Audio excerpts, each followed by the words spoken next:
La frontera. Mi nombre es Raúl, y durante 4 años trabajé como guía para quienes perseguían el espejismo del sueño americano a través del desierto de Sonora. Comencé en 2017, recién salido del ejército, con la ingenua idea de que conocer la zona me convertiría en una especie de ángel de la guarda. Pronto descubrí que en ese océano de arena y matorrales, los ángeles no existen. Solo hay deuda, polvo y un silencio que devora nombres. Aquel mayo de 2021, acepté llevar a 11 personas, 8 hombres y 3 mujeres, desde Altar hasta la vieja vía férrea que muere en Lukeville, Arizona. Les entregué las reglas. Avanzar, pegados, beber cada 40 minutos, jamás quedarse solos, ni responder a voces que no vengan del grupo.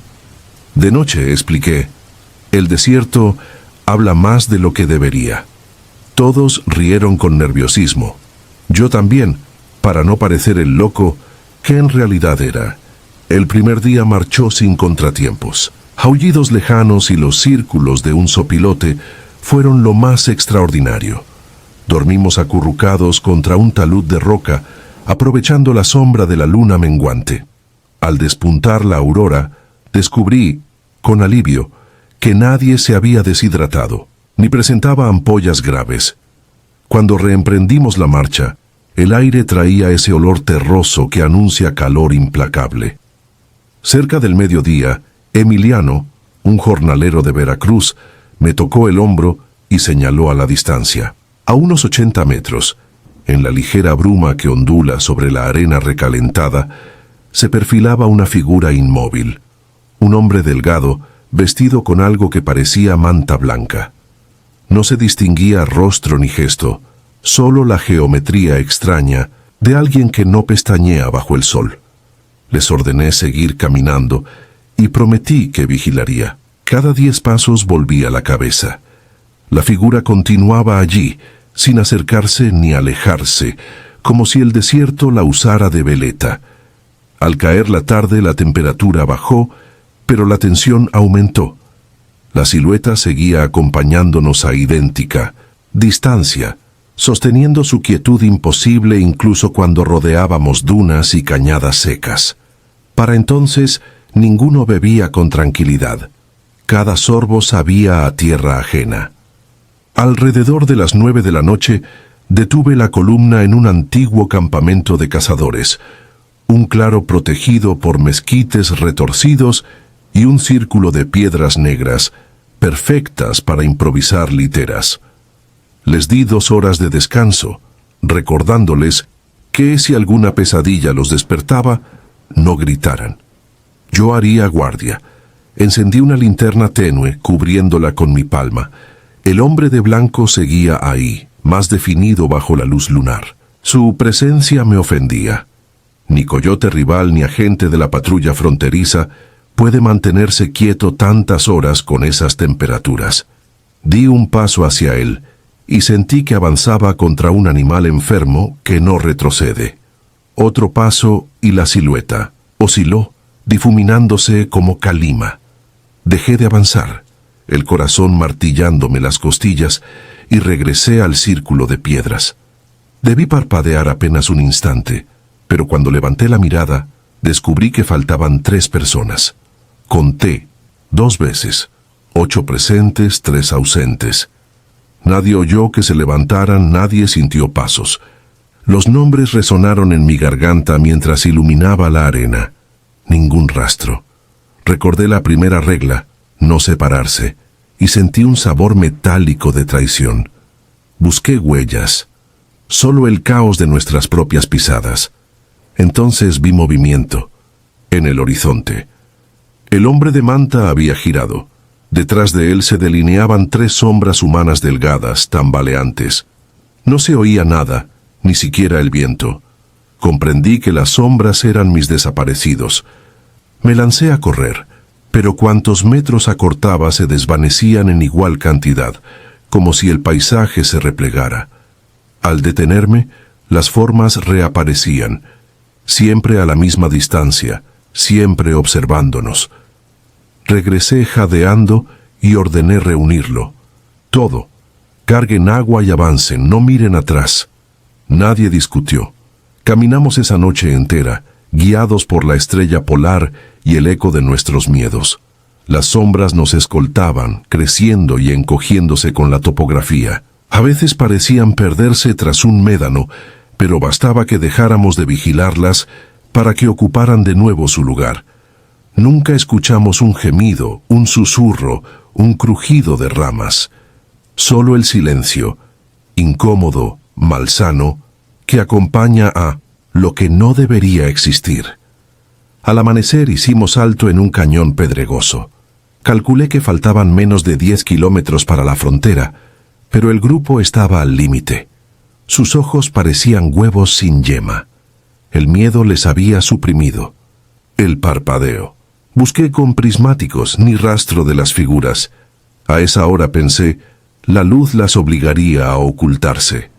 Traté de infundir ánimos, prometiendo que esa noche dormiríamos bajo techo y ducha tibia. Reanudamos la marcha a las 4 de la tarde, cada cual balbuceando oraciones. El calor cayó con peso de plomo. De pronto, un hedor insoportable, mezcla de carne podrida y cal hidráulica, se arremolinó entre nosotros. Levanté la vista. Sobre una lomita la silueta esperaba inclinada hacia adelante, el rostro cubierto por una sombra irreal que el sol no explicaba. Detrás de él, ahora, se alineaban 6 formas. 3 nuevas figuras. 3 personas más nos habían abandonado sin dejar huella. Esas matemáticas imposibles me quebraron. Grité hacia la colina, un alarido hueco que se perdió en la tarde.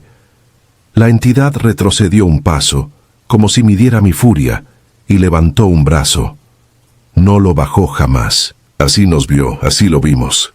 Reuní los 8 sobrevivientes y los hice correr. Enloquecimos. Durante casi una hora tropezamos por cañadas, rasgándonos con el ocotillo, hasta que un muro oxidado apareció entre nubes de polvo. El cerco fronterizo del viejo ingenio, abandonado desde los 90. Del otro lado aguardaban los restos de un puesto de vigilancia. A su sombra, un contenedor verde cubierto de grafitis. Aullaba el viento y los postes chirriaban. Atravesamos un boquete abierto por traficantes anteriores. Poner pie en territorio estadounidense sentí alivio. Las leyes de un país suelen ser más fiables que las de la naturaleza.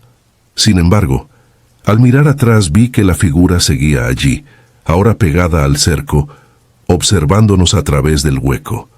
Sus 6 acompañantes se balanceaban detrás, igual de borrosos. El olor pútrido atravesó la valla.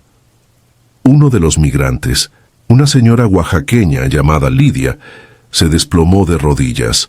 Otro comenzó a rezar en mixteco. Sentí que si cedíamos al pánico, aquello saltaría la frontera como humo.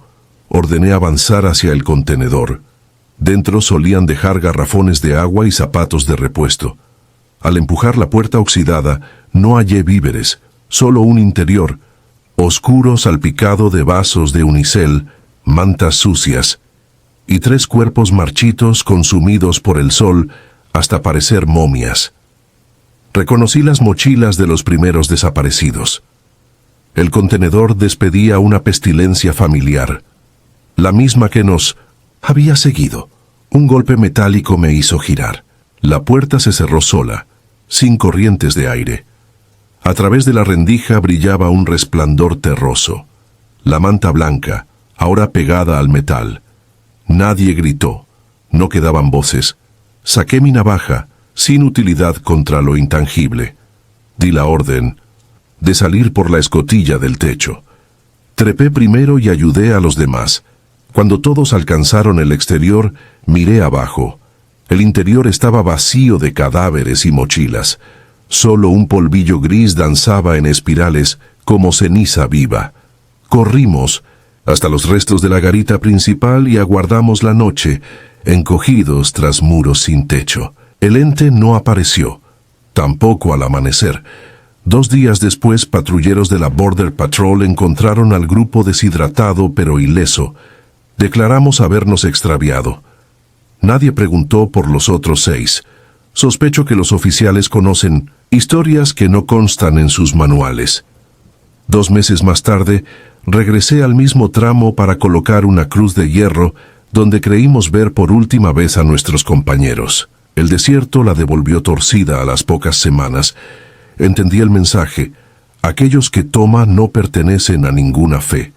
Abandoné el oficio y me gané la vida descargando tráilers en Nogales. Todas las madrugadas despierto bañado en sudor, seguro de que al abrir la puerta de mi cuarto me esperará la figura inmóvil con su cohorte de sombras recién engrosada.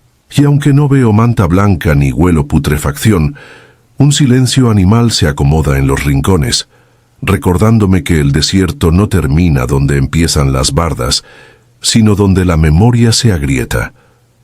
Quizás, la próxima vez que sueñe con arena y pasos apagados, me toque a mí formar fila detrás de él, mirando hacia un horizonte que late como un corazón detenido. La sed de las dunas.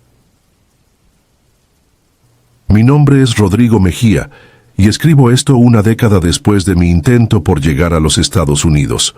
Corría el verano de 2017, cuando salí de Santa Rosa de Lima, El Salvador, con la determinación de alcanzar ese espejismo llamado sueño americano. Atravesé Guatemala escondido en autobuses de línea, crucé el Suchiate sobre una lancha plástica que amenazaba con volcarse y finalmente alcancé Altar, Sonora, último pueblo antes del desierto.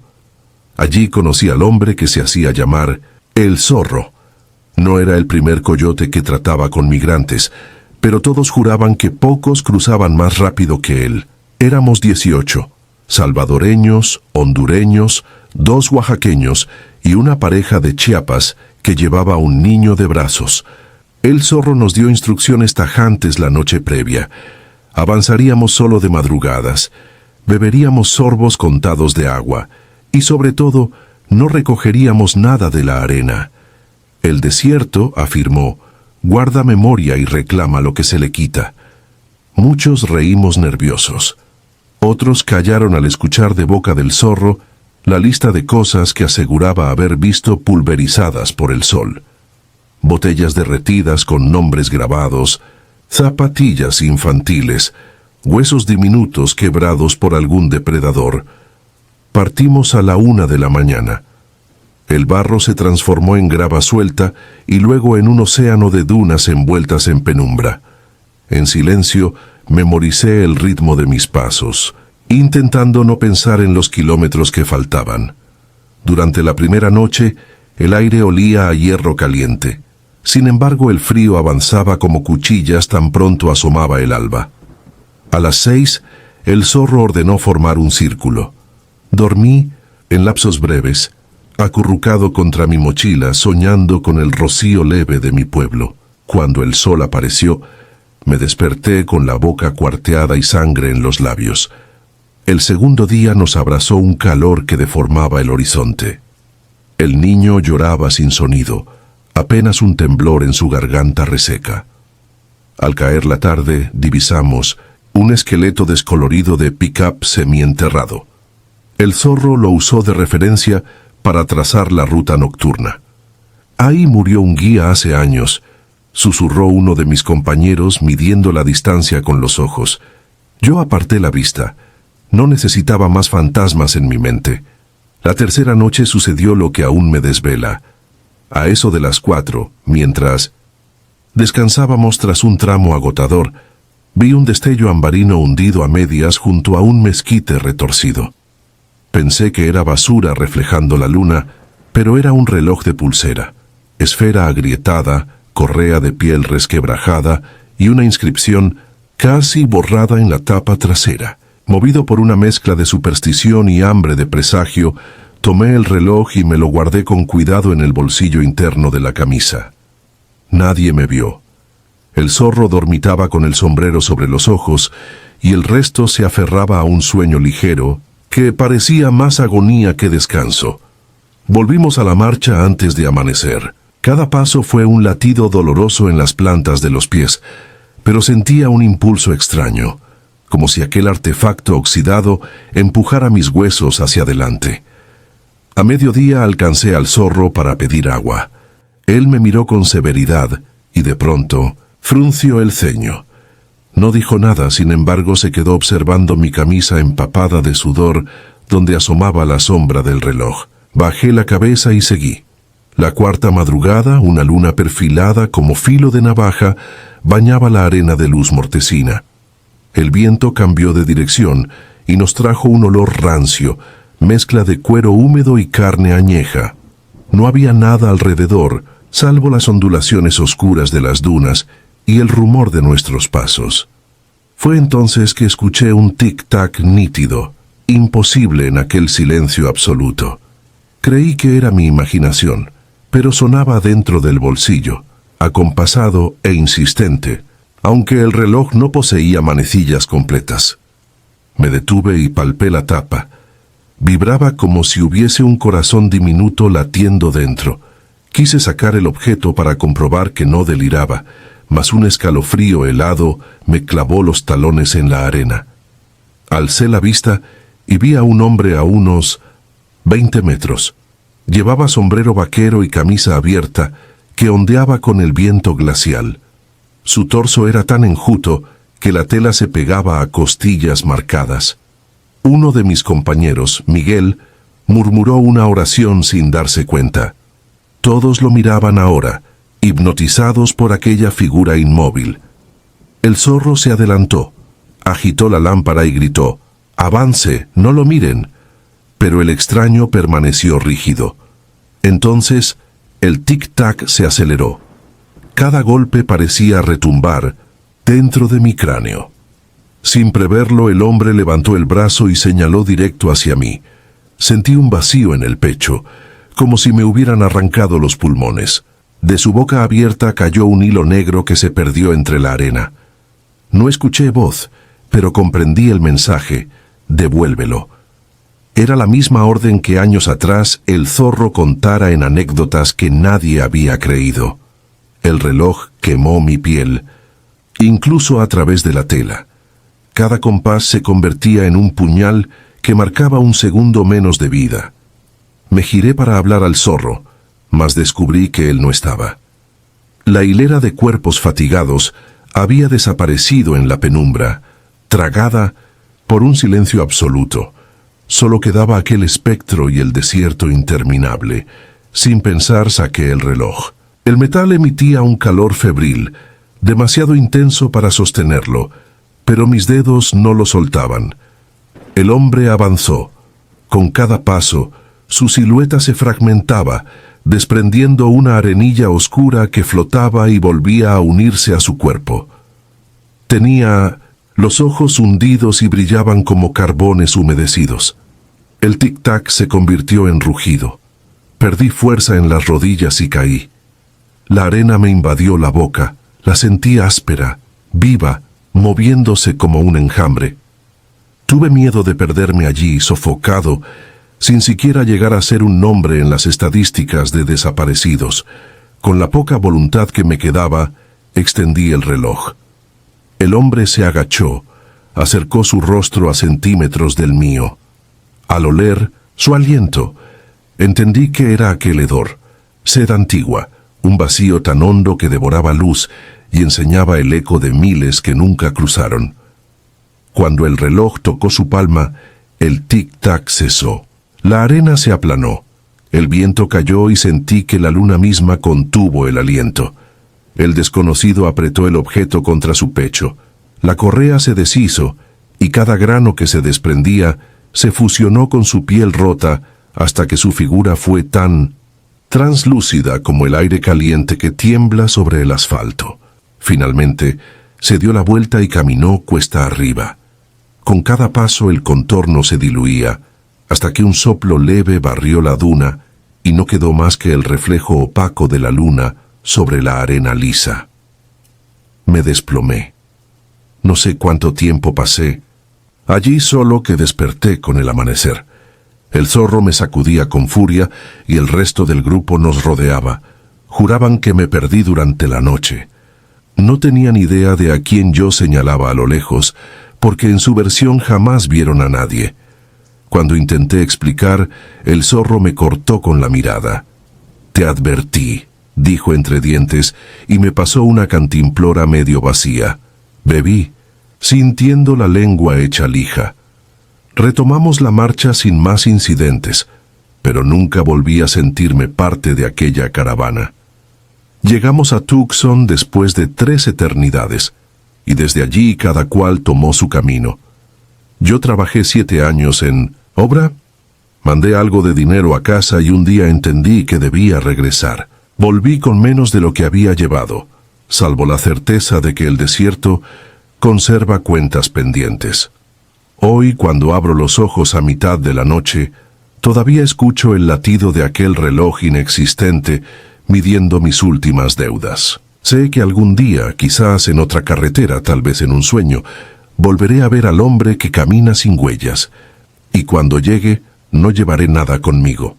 Aprendí que las dunas no toleran deudores, y que cada objeto olvidado es un nudo de hambre que espera ser deshecho con sangre, sudor o memoria.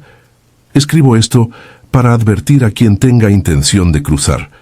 El desierto no solo cobra peajes de agua y resistencia, también mastica esperanzas, fermenta culpas y modela fantasmas. Con la arena de los que cayeron. Si alguna vez sienten la tentación de recoger algo brillante bajo la luna, recuerden que cada centímetro allí pertenece a los que jamás volvieron a casa. No es superstición. Lo comprobé la noche en que sentí la sed de las dunas beber mi nombre hasta que casi no me quedó voz para contarlo. Los que caminan. Mi nombre es Julio, y aunque no soy alguien supersticioso, lo que viví hace 12 años al intentar cruzar a Estados Unidos por el desierto de Nuevo México me sigue quitando el sueño. A veces, en la oscuridad de la noche, cuando todo está en silencio, aún escucho los pasos. No los míos, no los de mis compañeros. Son pasos secos, lentos, que parecen caminar sobre huesos. Si esto que les voy a contar no me hubiera pasado a mí mismo, no lo creería, pero fue real. Tan real como el hambre que sentí, como el sol que me rajaba la piel. Éramos 10 en total. Todos veníamos de distintas partes de Centroamérica, aunque yo era el único de Guatemala. El resto salvadoreños, hondureños y un par de nicaragüenses. El guía, si es que se le puede llamar así, era un tipo flaco y nervioso que se hacía llamar el Conejo. Nos aseguró que conocía una ruta nueva. Casi nadie la usaba porque era más larga, pero según él, menos vigilada. La promesa era sencilla: 6 días de caminata, luego un contacto nos recogería en una vieja estación de tren abandonada al norte de Las Cruces.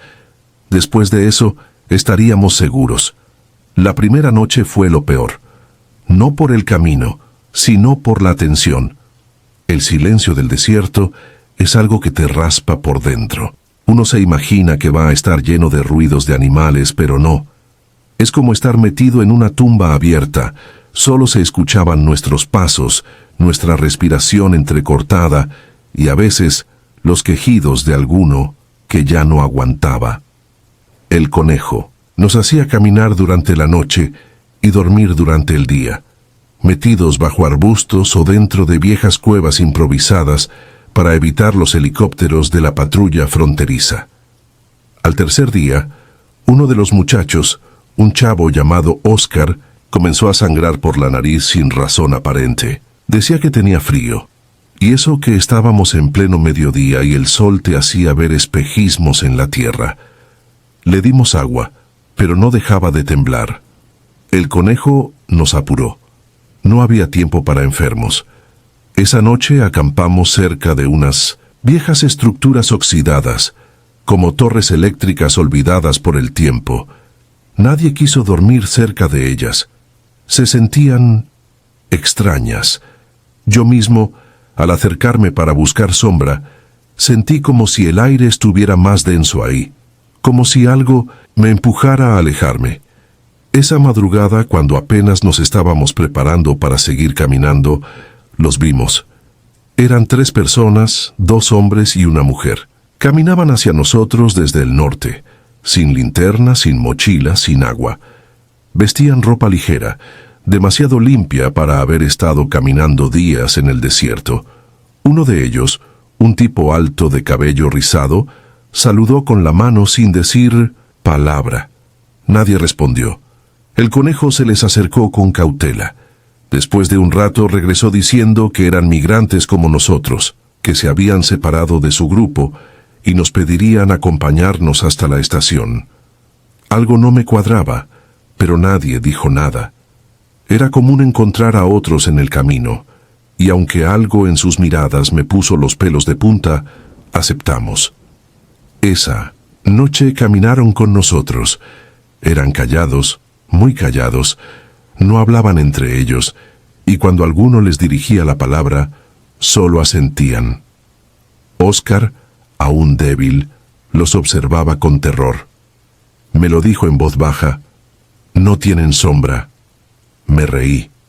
Pensé que era el delirio por el golpe de calor, pero al volverme para mirar, juro por mi madre que tampoco se las vi. Durante la caminata, los 3 extraños siempre iban al final del grupo, pero cada vez que me giraba, estaban más cerca.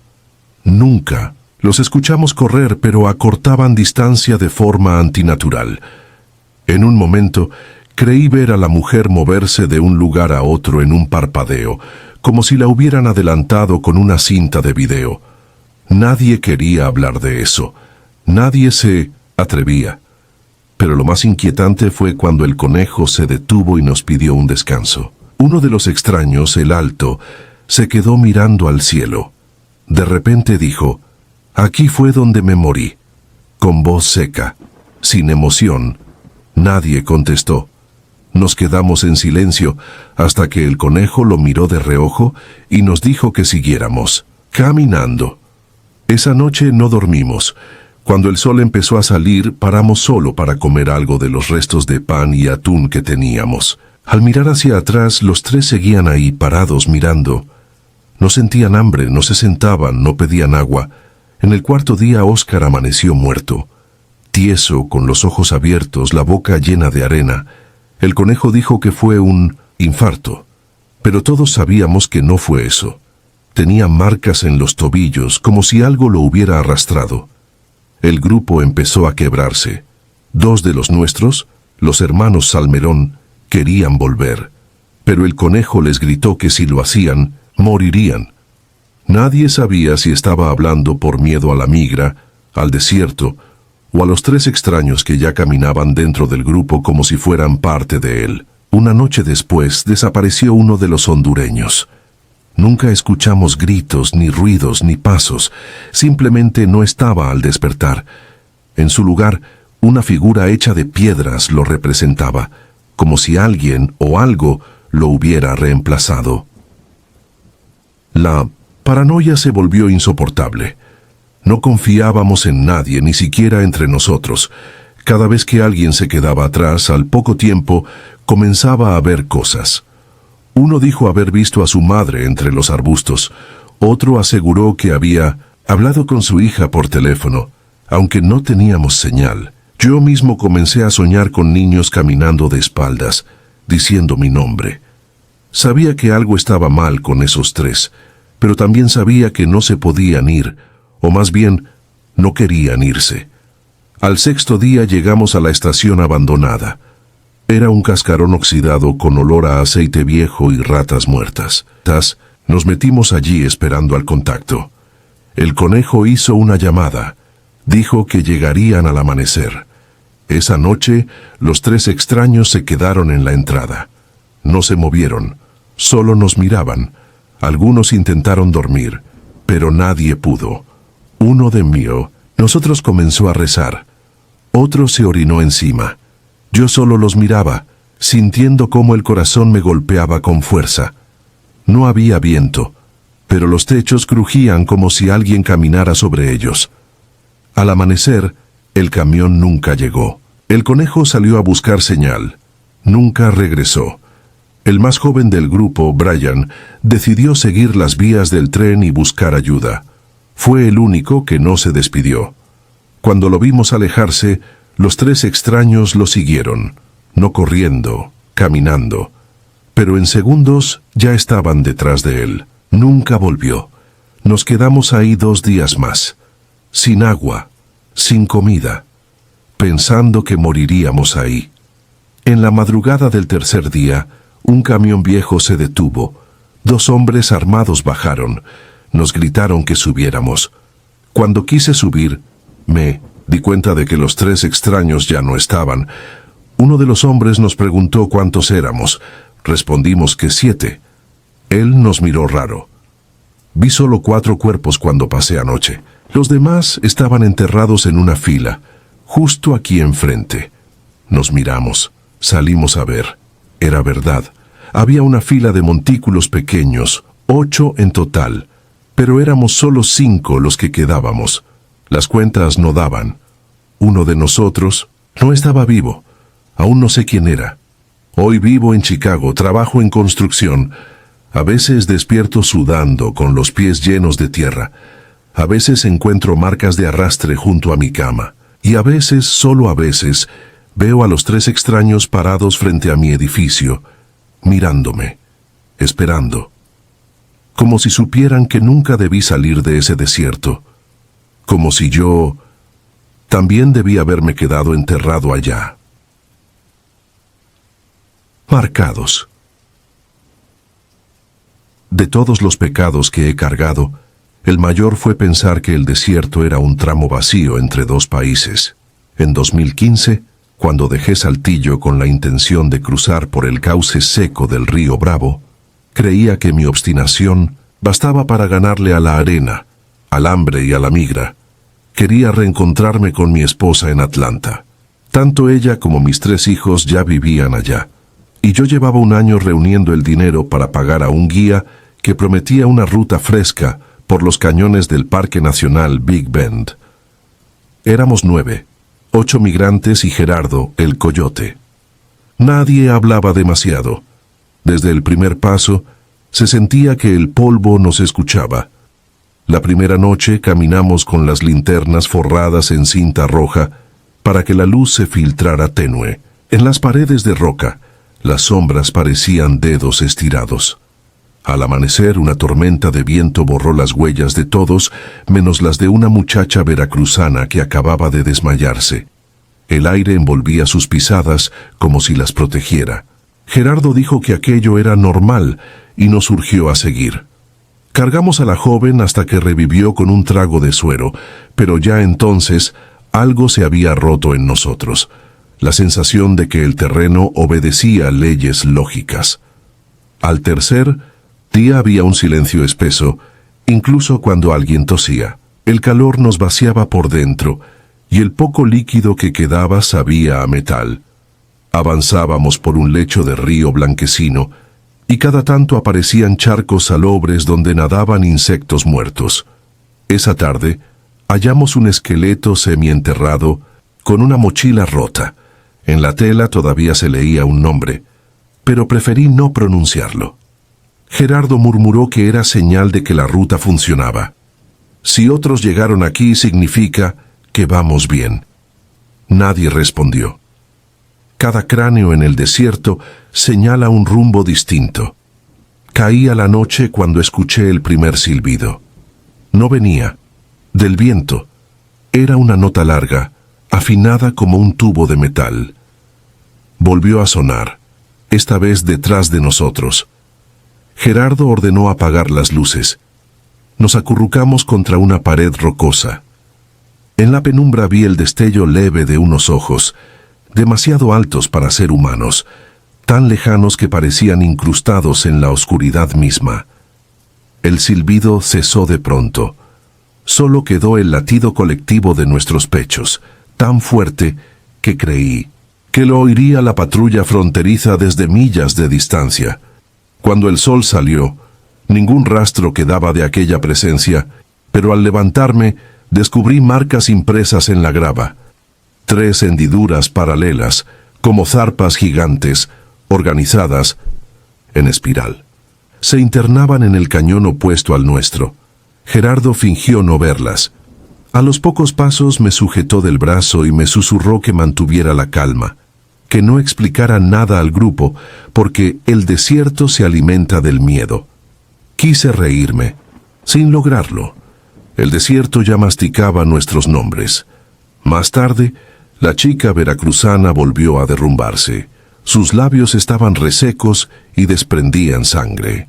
2 compañeros quisieron hacerle sombra con una cobija, pero el viento nos golpeó tan duro que levantó la tela y la arrojó 20 metros arriba de la vertiente. Fue entonces cuando los vi. 8 figuras difusas paradas en la cresta, como estatuas, formadas de humo y arena. Las siluetas no tenían rasgos, ni ropa, ni piel, solo contornos temblorosos que reflejaban el sol. Gerardo explotó en un grito. «¡No los miren!». Demasiado tarde. Todos volteamos, y las figuras levantaron un brazo señalándonos, emitiendo el mismo silbido metálico que había escuchado la noche anterior. Nuestra cordura se agrietó. 2 hombres intentaron escalar la pared contraria para escapar, pero las rocas se dieron bajo sus manos y rodaron cuesta abajo. Uno se dislocó el hombro, el otro se partió la nariz. Nadie los ayudó. El coyote ordenó retirarnos por un arroyo seco que corría hacia el norte. Caminamos hasta que el cielo se volvió violeta.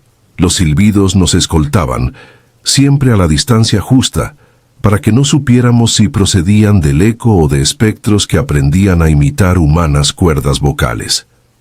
Esa noche, Gerardo confesó que, semanas antes, otro grupo guiado por él se había topado con ruidos similares y nunca llegó al río.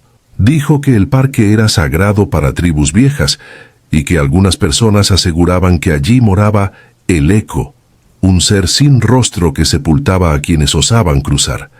Gerardo juró que él mismo había hallado las mochilas vacías de aquel grupo, ordenadas en círculo como ofrendas. Al oírlo supe que no cruzaría vivo si continuaba. Me acerqué al guía y le rogué que nos regresáramos. Él negó con la cabeza.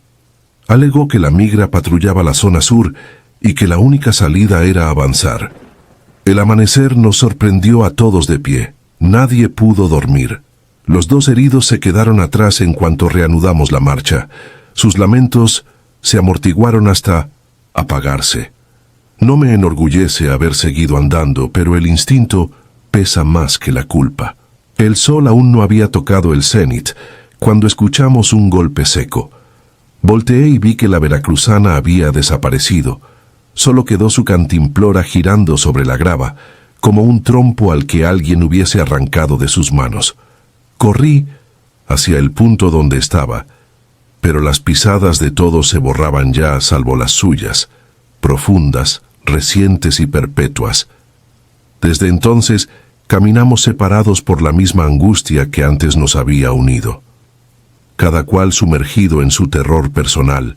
Miraba al suelo para no notar las sombras que nos merodeaban. Cuando el calor reventaba la tierra, el silbido se transformaba en un zumbido grave, semejante a un coro sin lengua que surgía debajo de nuestros pies. Gerardo nos condujo a una cueva baja, donde brotaba un hilo de agua. Bebimos hasta el dolor y luego nos refugiamos en la penumbra. El guía insistió en que partiéramos al anochecer. Alegó que el eco cazaba de día. Fue la última vez que lo creímos. En cuanto oscureció, salimos. El aire olía a metal caliente y al levantar la vista, noté un resplandor blancuzco en el horizonte, las luces de algún pueblo tejano. Fue un instante de esperanza, extinguido al ver que las figuras nos cerraban el paso, ya no como sombras, sino como espejos negros que absorbían el débil brillo estelar. Uno de los compañeros, un hondureño enorme y flaco, se adelantó. Levantó las manos como quien ruega. Una forma más alta que las demás se desprendió del grupo y lo atravesó sin tocarlo, dejándolo temblar, los ojos vacíos. Él se desplomó sin un gemido. Respiraba, pero su piel se cubrió de un moho gris que empezó a resquebrajarse. Corrí. No puedo describir cuánto ni hacia dónde, solo el sonido de mis botas hundiéndose en grava que parecía moverme en círculos. En un instante me encontré solo, rodeado de un desierto que cambiaba de color con cada parpadeo. El cielo se agrietaba de relámpagos secos. Los cantos rodados se levantaban como si los empujara un viento subterráneo. Y entonces apareció frente a mí la veracruzana entera, serena, sin una sola señal de cansancio. Tenía la mirada vacía, pero lucía feliz, como si el esfuerzo del cruce le hubiese sido devuelto en paz interior. Extendió un brazo invitándome a seguirla. Detrás de ella vi la torre de vigilancia de la patrulla fronteriza, iluminada. Di un paso. Su piel se cuarteó igual que la del hondureño y se convirtió en polvo. El polvo formó el silbido. Un sonido vivo que me atravesó el pecho y me dejó sordo por un instante. Comprendí que el eco era la propia memoria del desierto, alimentada con cada migrante que moría allí, utilizando sus cuerpos como cáscaras para llamar a los vivos. Me giré y a lo lejos distinguí a Gerardo huyendo ladera abajo, con 7 de aquellas sombras persiguiéndolo. El guía gritó mi nombre, y quise ayudarlo, pero el suelo se abrió entre nosotros como un río negro. No recuerdo cómo salí. Lo siguiente que supe fue que desperté en un hospital de Alpín. Un ranchero me había encontrado delirando junto a la carretera estatal 118, a 30 kilómetros del parque. Tenía quemaduras de 2º grado y el cuero cabelludo infectado por la arena incrustada. Cuando la policía me preguntó por mis compañeros, guardé silencio. Nadie halló huellas, ni mochilas, ni cuerpos. Solo encontraron 7 pares de botas, dispuestas en círculo, con la punta señalando al centro, allí donde el polvo se arremolinaba sin viento. Me deportaron y regresé a Saltillo sin poder mirar al horizonte, sin escuchar aquel silbido. De los otros migrantes nunca se supo nada, y de Gerardo menos. Algunos dicen que sigue guiando gente, porque el contrabando no conoce de leyendas. Yo sé la verdad, ya no hay guía, solo otro eco más internándose cada noche en los cañones, llamando a quienes se atreven a soñar con cruzar.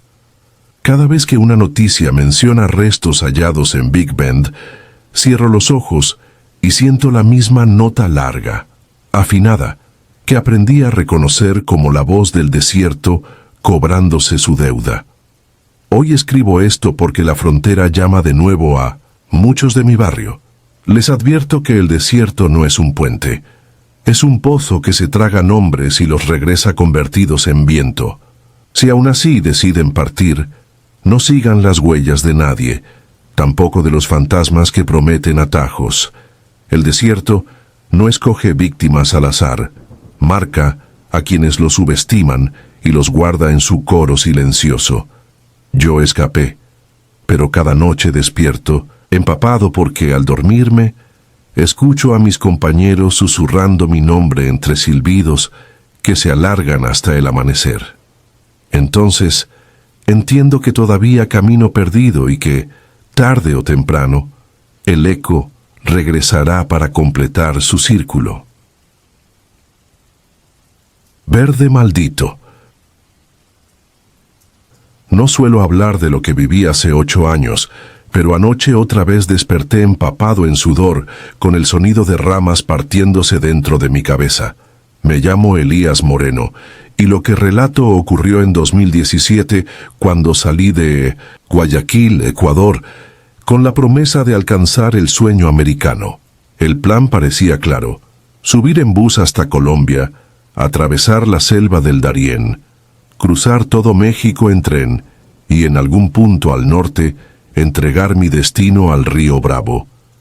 Éramos 19 al partir, la mayoría veinteañeros con la desesperación instalada bajo la piel. Quien nos guiaba era un colombiano apodado El Brujo, un tipo huesudo que hablaba poco y sonreía menos. Su primera advertencia fue sencilla: Dentro del Darién no hay ley, ni Dios, ni rescate. La tomé por amenaza, pintoresca. Al quinto día supe que era sentencia.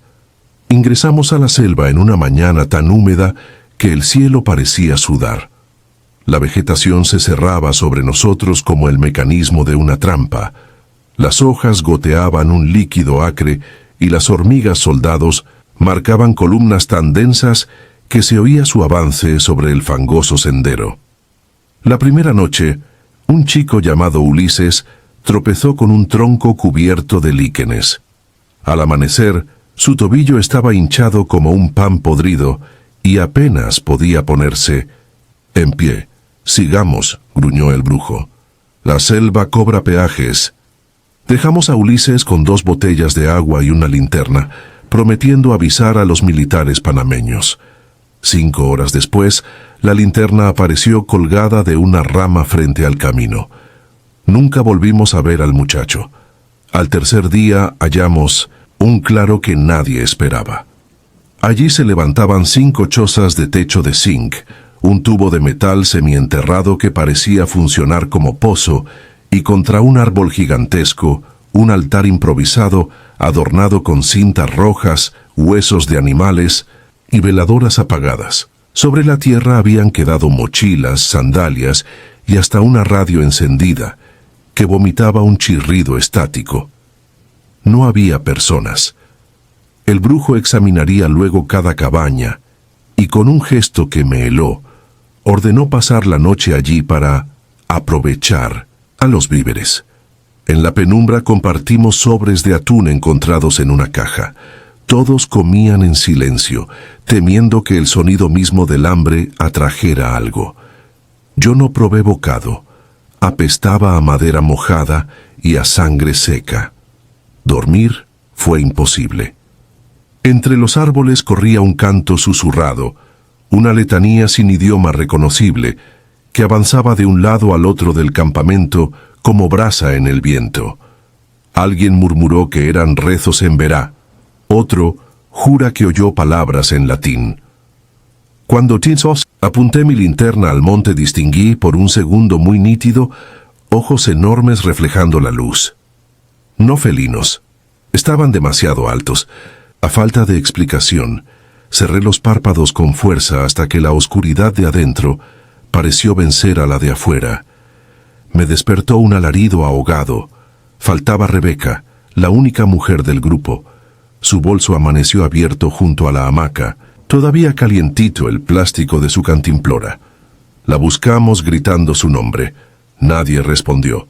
El brujo, rojo de furia, ordenó abandonar el lugar y ganó el sendero con los puños cerrados. Caminamos toda la mañana, pero el mediodía nos sorprendió frente a la misma maldita explanada. Las chozas, el pozo, el altar, idénticos, como si jamás nos hubiésemos movido. Entonces advertí algo peor. Sobre el altar, atada con fibras vegetales, colgaba la blusa de Rebeca chorreando un líquido negro. La selva había doblado el espacio a su antojo para devolvernos el mensaje. Aquella tarde comprendí que nuestra brújula no tenía sentido. La aguja giraba sin pausa. Los mapas del brujo parecían dibujados por un niño. Para no perder la mente conté pasos. 1000 hacia el oeste, 1000 más hacia el norte. Y sin embargo, el claro regresaba como un destino predeterminado. En un acceso de desesperación, Diego, un muchacho garifuna, prendió fuego al altar. El humo se alzó espeso, pero en vez de disiparse, se aplastó contra las copas de los árboles y descendió como manta tóxica. Diego empezó a toser y en segundos colapsó con espuma en la boca. Lo arrastramos fuera de la humareda, pero ya tenía los ojos en blanco y sus venas marcaban un dibujo oscuro sobre la piel. Murió antes del anochecer. La noche siguiente se llevó a 3 compañeros más. Nadie los vio irse ni gritó su nombre. Simplemente no estaban cuando el rocío de la madrugada humedeció nuestras mochilas. El brujo rompió su silencio de estatua para contarnos lo poco que sabía. En 2014, había cruzado un grupo grande que encontró, según testigos, un santuario clandestino donde una secta gnóstica prometía purificar cuerpos para abrir portales. Los portales no necesitaban muertos voluntarios, sino errantes incapaces de ser buscados. Migrantes. El santuario, dijo, debía estar cerca. Quizá nosotros ya pisábamos su frontera invisible. El miedo es químico. Cambia el olor de la piel. Detona visiones. Durante días tuve la certeza de que alguien marchaba detrás, imitando mis pasos con una fracción de segundo de retraso. Si me detenía, los ecos se detenían. Si avanzaba, avanzaban. Una tarde de lluvia interminable descubrí marcas de manos sobre el barro, huellas con 5 dedos, pero los dedos eran demasiado largos y terminaban en puntas afiladas. No se parecían a nada humano. Cuando al fin divisamos un río caudaloso, creímos que la selva nos ofrecía salvación. El brujo insistió en cruzarlo nadando, porque al otro lado queda Panamá. Nos lanzamos uno a uno. El agua estaba helada y portaba troncos que golpeaban como garrotes. Mientras braceaba sentí a mi lado una figura oscura, más rápida que cualquier nadador. Su cabeza emergió un instante. Era Rebeca, o algo con su rostro, pero tenía la boca alargada hasta el pecho y la piel surcada de endijas por donde salía agua verdosa. El impacto me hundió. Tragué lodo y algas, arañé la corriente a ciegas y milagrosamente toqué tierra. De los 19 que partimos quedábamos 7. Quedábamos, porque al voltear a buscar al brujo, descubrí su machete flotando junto a un remolino café. Corrió la versión de que lo arrastró el río. Yo sé que una sombra lo abrazó antes de succionarlo como un sumidero. Seguimos sin guía, desorientados y rotos. Avanzar se convirtió en mero impulso animal. 6 días después, un grupo de guardias fronterizos panameños nos encontró tirados en una trocha. Ellos cuentan que balbuceábamos latín. Nosotros juramos que gritábamos por ayuda. Nunca coincidieron las versiones. Nos internaron en un refugio de Darién Oriente. A cada uno se le ofreció teléfono para avisar a su familia. Todos llamaron menos yo. No podía hablar. Tenía la boca llena de un sabor metálico que no se iba. Aquella primera noche en cama seca, descubrí una cicatriz alargada varios centímetros bajo la costilla derecha, como si alguien me hubiese abierto con suma delicadeza para buscar algo, y al no hallarlo, me hubiese vuelto a coser. El médico aseguró que era corte viejo. Yo no tenía cicatrices antes de empezar la ruta. Lo que siguió fue la travesía habitual por Centroamérica y México, pero el relato termina en la selva porque lo demás jamás consiguió borrar aquel aliento de musgo latiendo tras mi nuca. Hoy trabajo legalmente en Omaha, descargando cajas de un frigorífico. Pago impuestos, asisto a misa dominical y envío dólares a mi madre.